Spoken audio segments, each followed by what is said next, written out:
Before you conquer anything in the external world, you must first conquer the war happening inside your own skull. Machiavelli understood something that most men refuse to accept.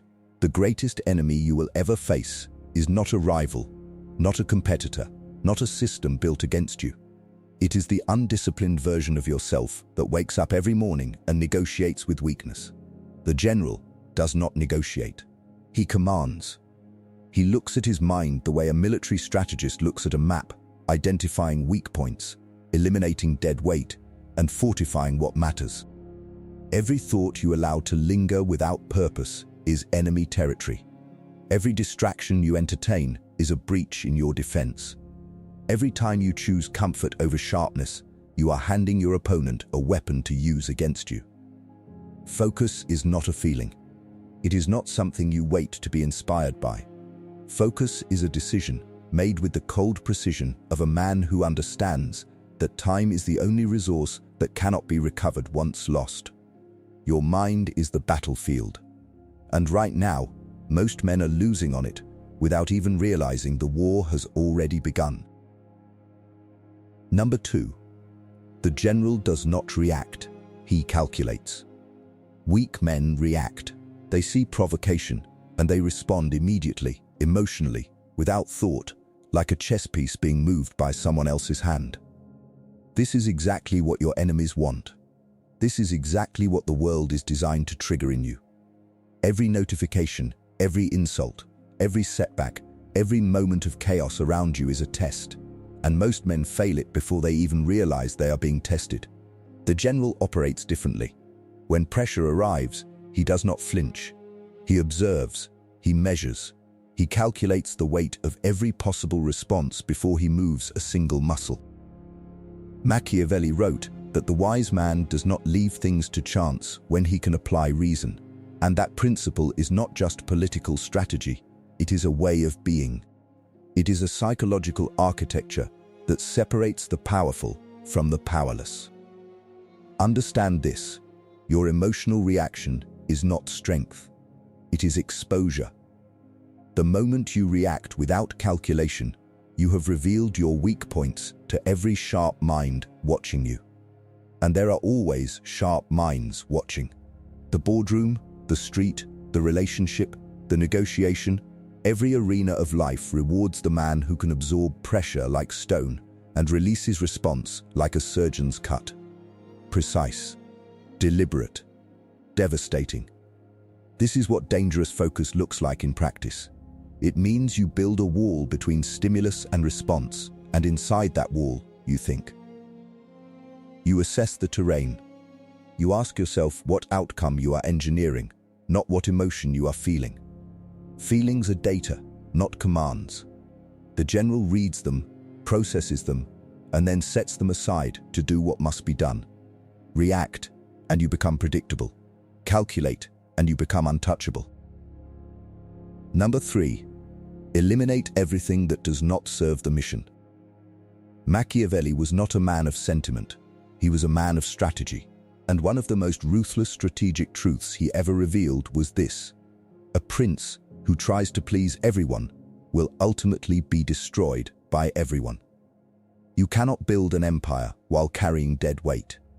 You cannot become a general while surrounding yourself with soldiers who have already surrendered in their minds. At some point, the most powerful decision you will ever make is not about what you add to your life. It is about what you are willing to cut from it. Most men are afraid of that cut. They hold on to friendships that drain them because they fear loneliness. They maintain habits that sabotage them because change feels like loss. They stay in environments that shrink them because familiarity feels like safety. But here is the cold truth that Machiavelli understood centuries ago, and that modern psychology confirms today. Your environment is not just influencing you, it is programming you. Every person you spend time with, every conversation you engage in, every space you occupy is either sharpening your edge or dulling it. There is no neutral ground. The general conducts an audit. He looks at his inner circle with the same ruthless objectivity he applies to enemy intelligence. He asks, Does this relationship elevate my mission or dilute it? Does this habit build my capacity or erode it? Does this environment produce the version of me I am engineering, or does it keep pulling me back toward the version I am trying to destroy? These are not cruel questions. They are necessary ones. Sentimentality is a luxury that losers afford themselves. The man who refuses to lose cannot carry passengers. This does not mean you become cold to the world. It means you become disciplined about what and who earns access to your time, your energy, and your mental space. Because your focus is finite. Your hours are finite. And every minute spent on what does not serve the mission is a minute stolen from the man you are becoming. Cut ruthlessly. Build deliberately. Protect your focus like it is the most valuable asset you own. Because it is. Number 4, silence is your most dangerous weapon. There is a reason the most powerful men in history were never the loudest ones in the room. Power does not announce itself. Power does not explain itself. Power does not justify itself to those who are not qualified to understand it. And yet, most men spend the majority of their energy doing exactly that. Explaining their moves, defending their decisions, broadcasting their plans, seeking validation from mouths that will never feed them, and minds that will never match them. This is not communication. This is self-sabotage, dressed in the language of confidence. Machiavelli understood the geometry of silence better than almost any thinker who has ever lived. He watched princes fall, not because they lacked intelligence, but because they could not control what came out of their mouths.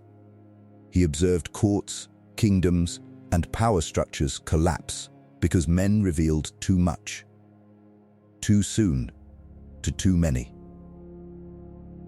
Information is currency, and the man who spends his currency carelessly will always end up bankrupt, regardless of how much he started with. Every word you speak unnecessarily is a withdrawal from your power account. Every plan you announce before it is executed is a strategy handed to your opposition. Every emotion you display publicly is a map of your vulnerabilities given freely to those who would exploit them. Dark psychology teaches us something deeply uncomfortable about human nature. People do not respond to your openness with trust. They respond to it with calculation. The moment you reveal your fears, your desires, your insecurities, your next move, you have handed the psychologically sophisticated person in the room a set of levers they will use to pull you in whatever direction serves them. This is not cynicism. This is the observable mechanics of how human beings actually operate beneath the social performance of warmth and connection. The general speaks with intention, or he does not speak at all. He understands that silence in a conversation is not emptiness, it is pressure. It forces the other person to fill the void, to reveal themselves, to expose their hand, while he keeps his chest close. Silence is intelligence gathering. Silence is dominance without aggression. Silence is the kind of control that cannot be argued with, cannot be manipulated, and cannot be disarmed, because there is nothing visible to target. Train yourself to become comfortable in silence the way a predator is comfortable in stillness. The lion does not roar before the hunt. He moves without announcement, strikes without warning, and lets the outcome speak with a volume that no words could ever match. Stop explaining your vision to people who are not on the battlefield with you. Stop defending your standards to those whose own standards are the reason they are watching your life instead of building their own. Speak less, observe more, and let your results be the only statement that matters. Number 5. The man who controls his hunger controls his destiny. There is a particular kind of destruction that does not come from your enemies.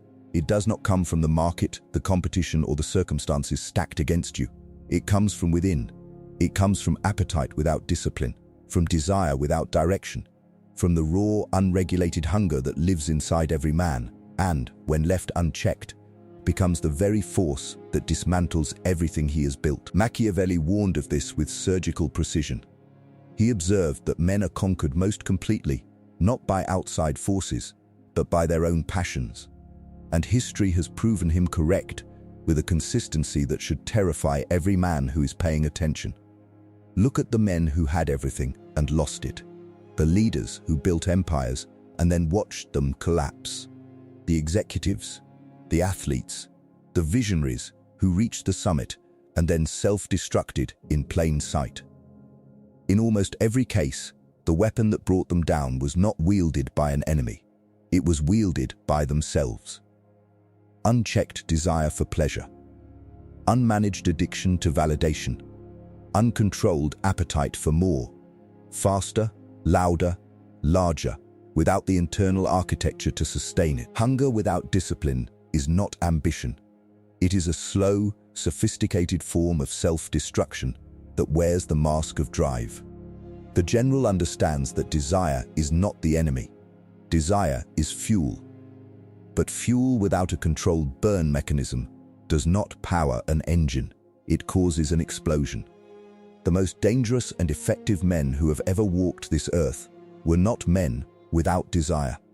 They were men who had learned to place their desire in chains, to direct it, throttle it, and release it only in the precise direction of their mission. They did not eliminate hunger. They weaponized it. They transformed raw appetite into focused, sustained, strategic energy that compounded over time into results that looked supernatural to everyone watching from the outside. This is what dark psychology reveals about high performers that most self-improvement content will never tell you. The ability to delay gratification is not just a productivity hack. It is a power dynamic. When you can sit across from temptation and choose your mission instead, you are developing a form of psychological dominance that extends far beyond the moment of resistance. You are training your nervous system to obey your intentions rather than your impulses. You are establishing internal hierarchy, where the strategic mind governs the emotional body, rather than the other way around. And once that hierarchy is established and reinforced through repetition, you become a fundamentally different kind of man. A man whose actions are always in service of his architecture. A man who cannot be easily baited, manipulated, or derailed, because his hunger answers to him, not to the world around him. Stoicism speaks to this with equal force. Marcus Aurelius did not sit on the throne of the most powerful empire in the world and lose himself to its pleasures, and that was not accidental. It was the result of daily, deliberate, unrelenting internal governance. He wrote in his private journals, not for an audience, but as an act of self-command, reminding himself, day after day, that the quality of his life was determined not by what happened to him, but by what he chose to want. That wisdom is not ancient history. That wisdom is the operating system of every man who has ever achieved something that outlasted his circumstances. Control your hunger, and you control your timeline. Control your timeline, and you control your outcomes.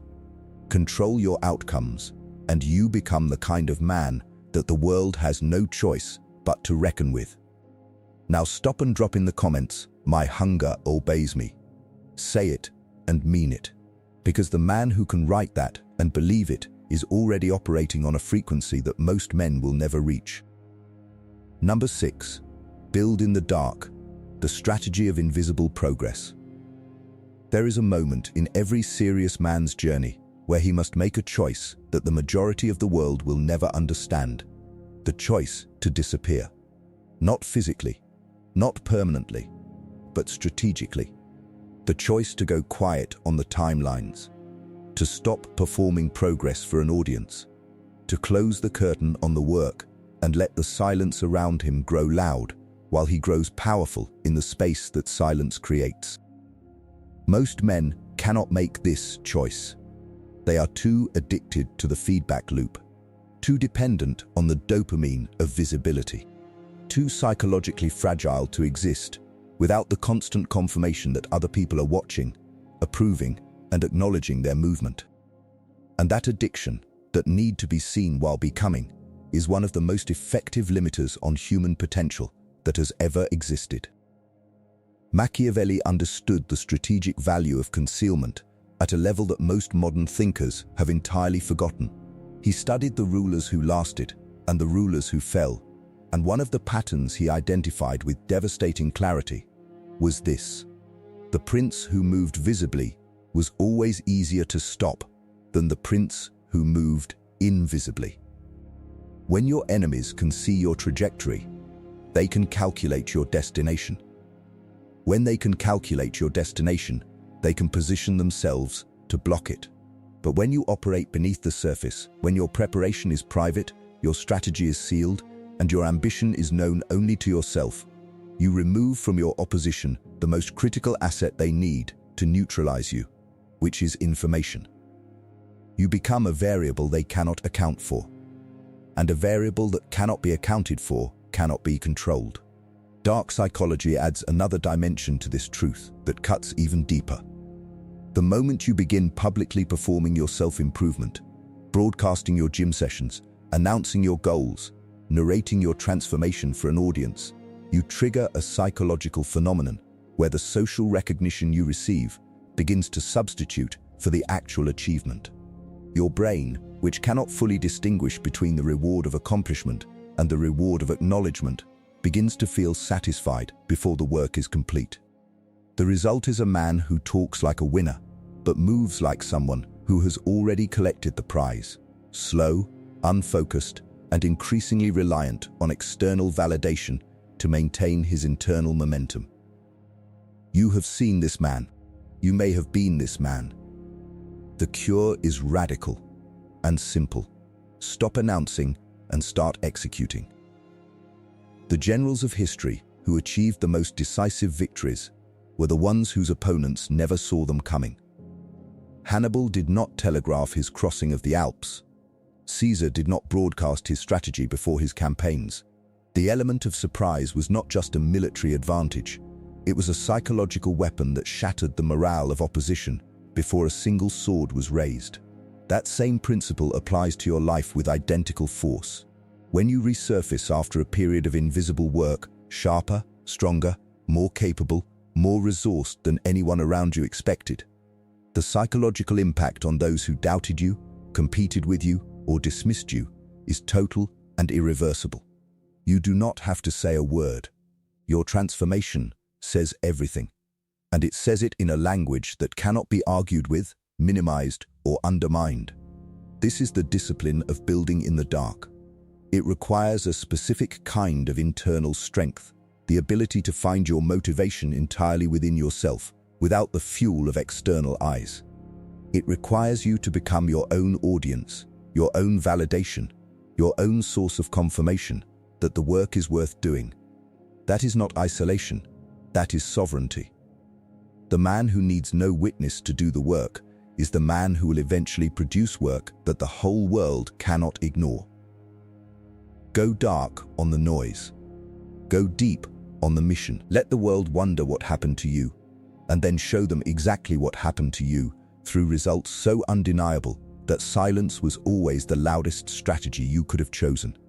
Protect your process, guard your vision, and build with the kind of focused, unwitnessed intensity that turns ordinary men into forces of nature. Drop in the comments right now, "I build in silence." Because the men who understand that statement are the men already operating on a different level than everyone around them. Number 7. The psychology of the unbreakable man. There is a category of man that the world does not fully understand and cannot easily explain.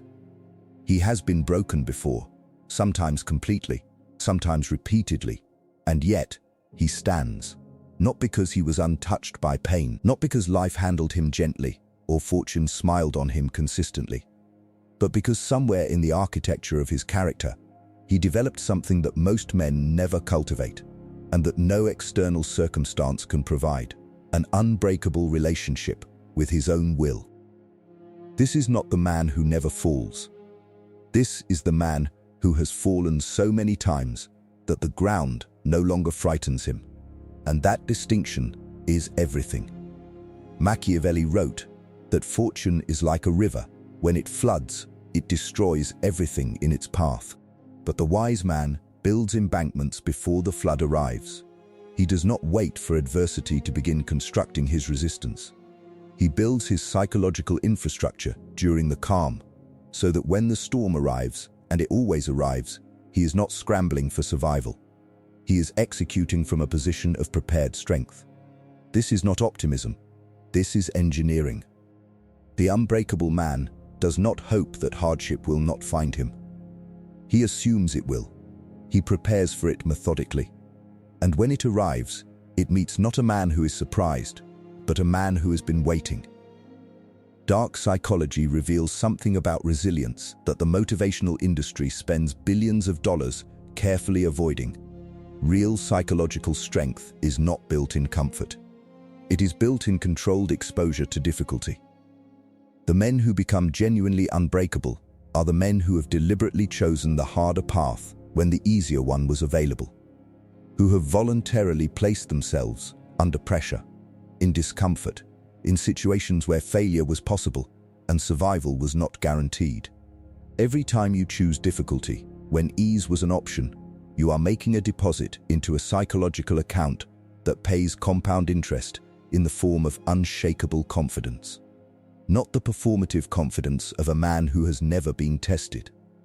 The quiet, immovable confidence of a man who has been tested repeatedly and is still standing.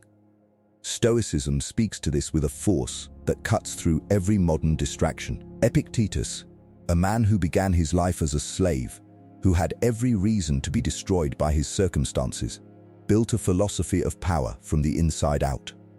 His core teaching was radical. In its simplicity, there are things within your control and things outside of it, and the entirety of your suffering comes from confusing the two.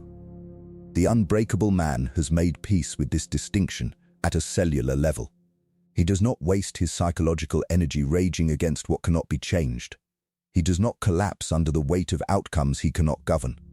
He identifies with ruthless clarity what belongs to his will, his effort, his response, his standards, his direction, and he pours everything he has into that domain while releasing everything else with the cold, clean detachment of a man who understands where his power actually lives. This psychological architecture produces something in a man that his environment begins to feel before it can explain. People sense it when they are in his presence. There is a stillness about him that reads as danger to those who are accustomed to reactive, emotionally available, easily destabilized men. He does not rise to bait. He does not crumble under pressure. He does not require reassurance or external stabilization to maintain his equilibrium. He is, in the most precise sense of the word, self-contained. And self-containment at that level is one of the rarest and most commanding qualities a human being can possess, because it signals to every person in the room that this man's power does not depend on their cooperation, their approval, or their participation. But understand this: the unbreakable man is not numb. He is not emotionally dead. He is not the hollow, disconnected caricature that weak interpretations of Stoicism produce. He feels everything. He processes it with full honesty in private. And then he governs himself. He chooses his response with the deliberate precision of a man who knows that how he carries himself in the worst moments is the truest and most permanent statement he will ever make about who he is. Adversity does not build character, it reveals it. And the man who has done the internal work knows exactly what his character will reveal when the pressure arrives, because he has already met himself in the darkness and chosen not to flinch. Every scar you carry is not evidence of your weakness. It is evidence of your survival. It is proof that every version of reality that tried to stop you has failed. And that proof, that record of endurance, is the foundation upon which the most dangerous kind of confidence is built. Not arrogance, not performance, but the deep, settled, immovable knowing of a man who has been through the fire and emerged, not destroyed, but defined. You are not building toward unbreakable. you are uncovering it. It was always there beneath the noise, the doubt, the distraction, and the damage. The work is simply the process of removing everything that is not it. Drop in the comments right now, "The fire made me," because every man who has earned that statement knows exactly what it cost and exactly what it built. Number 8. Your circle is your ceiling.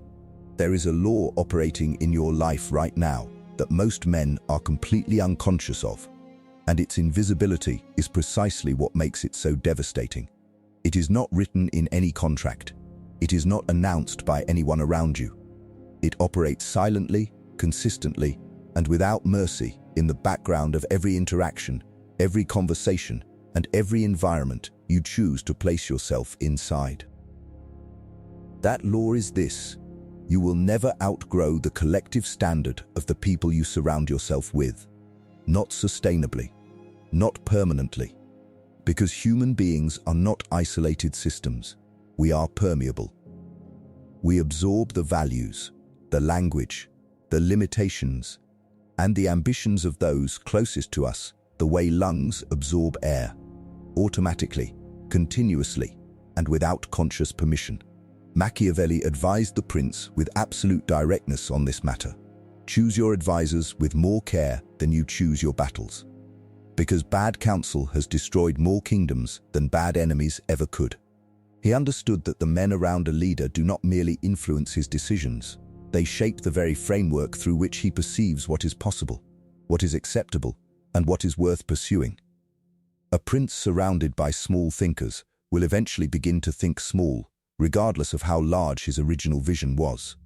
The environment colonizes the mind gradually, subtly, and thoroughly, until the man inside it can no longer distinguish between his own thinking and the thinking that has been absorbed from those around him.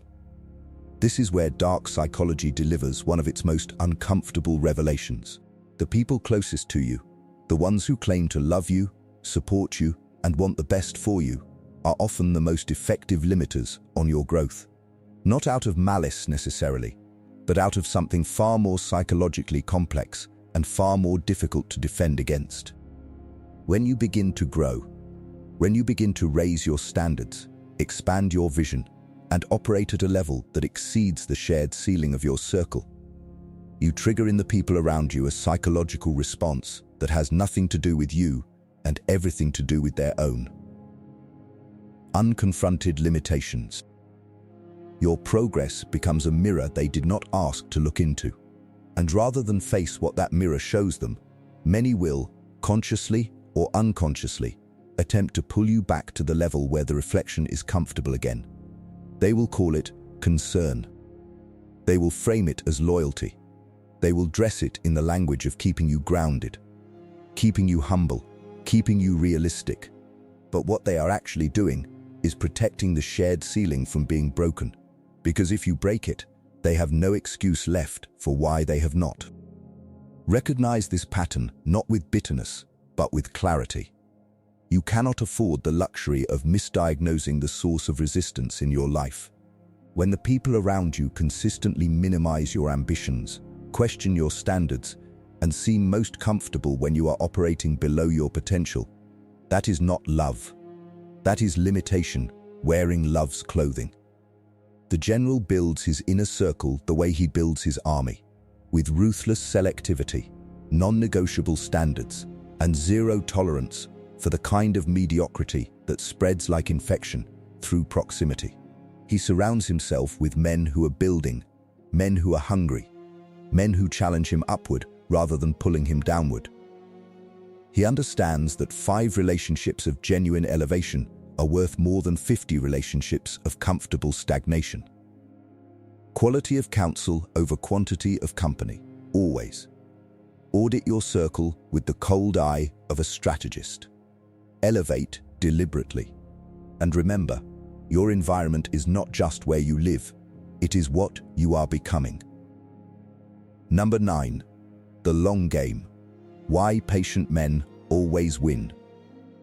In a world engineered for instant gratification, where every platform, every algorithm, every product and every system is designed to deliver reward as fast as possible and keep your attention span as short as possible. The man who masters patience is not just disciplined. He is operating with a competitive advantage so profound, so rare, and so consistently underestimated that it borders on a superpower. Because here is what the architects of distraction do not want you to understand. Speed is not the same as progress. Movement is not the same as direction. And the man who moves fast in the wrong direction does not arrive sooner. He simply fails with more momentum. Machiavelli studied power across decades, across regimes, across the rise and fall of men who appeared invincible and then collapsed without warning. And the pattern he identified in those who lasted, who genuinely accumulated power that compounded rather than crumbled, was not brilliance alone. It was not aggression alone. It was not even strategy alone. It was the marriage of strategy with patience, the willingness to plant in seasons where no harvest was visible, to move with deliberate slowness when the world demanded urgency, to hold a position under pressure when every instinct and every outside voice was screaming to react, to pivot, to abandon the plan and chase the moment. The prince who could not wait was always, eventually, outmaneuvered by the prince who could. Dark psychology illuminates why patience is so psychologically difficult for most men, and therefore why it is so strategically valuable for the few who develop it. Delayed gratification requires the prefrontal cortex to override the limbic system, the rational, long-term planning architecture of the brain, to dominate over the emotional, reward-seeking machinery that evolution built for short-term survival. This is not a natural state, it is a cultivated one. And every time you practice it, every time you choose the long-term position over the short-term relief, you are literally rewiring the neurological infrastructure of your decision-making. You are building a brain that operates on a longer timeline than the people competing against you. And a man operating on a longer timeline than his competition is a man who will almost always win, because he is playing a game that his opponents do not even realize is being played. Marcus Aurelius governed the most complex empire in the ancient world with a principle that he returned to again and again in his private writings, that almost nothing urgent is actually important, and almost nothing important is actually urgent. That distinction, simple as it sounds, is the operating system of every man who has ever built something that lasted. Urgency is manufactured by the world around you to keep you reactive. Importance is determined by your own strategic clarity. The man who cannot distinguish between the two will spend his entire life responding to noise while the signal, his actual mission, his actual trajectory, his actual potential, goes unaddressed. The long game demands a specific kind of faith that has nothing to do with religion and everything to do with self-knowledge. It is the faith of a man who knows his own capacity deeply enough to trust the process even when the results are not yet visible, even when the people around him have stopped believing, even when the timeline has stretched beyond what anyone else would tolerate. That faith is not passive. It is the most active, most disciplined, most demanding form of commitment that exists, because it asks you to keep building in the absence of confirmation, to keep investing in the absence of returns, and to keep moving in the absence of applause. The world will always reward the man who refused to quit before the compound effect became visible. Plant your work like a man who will not be here for the harvest, and watch what grows when lesser men have long since walked away. Number 10. You are the weapon, now become unstoppable. Everything you have heard in this monologue has been building toward one singular, irreversible conclusion, that the most dangerous force on this earth is not a system, not a circumstance, not an enemy with resources and reach. It is a man who has decided, fully, completely, without reservation, and without the possibility of retreat. A man who has looked at every weakness inside himself, every limitation around him, every voice that told him to shrink, and chosen, with the cold clarity of a general surveying his final battlefield, to become something that the world has no framework to stop. Machiavelli did not write his principles for the masses. He wrote them for the rare man, the man willing to see reality without the comfort of illusion, to operate without the crutch of approval, and to build with the kind of focused, relentless, unwitnessed intensity that turns vision into legacy. That man is not born, he is forged. And the forging happens exactly where you are standing right now, in the decision, in the discipline, in the daily choice to become harder, sharper, and more intentional than you were yesterday. You are the weapon. The philosophy is the whetstone. And every day you apply these principles, you become an edge that the world cannot dull. Drop in the comments your final declaration. I am the general. I refuse to lose. Say it like you mean it. Because the man who means it has already begun to become it. If this monologue reached something real inside you, like this video, subscribe to Machiavellian Mind and turn on notifications. Because what is coming next will go even deeper. The war is not over. It has just begun.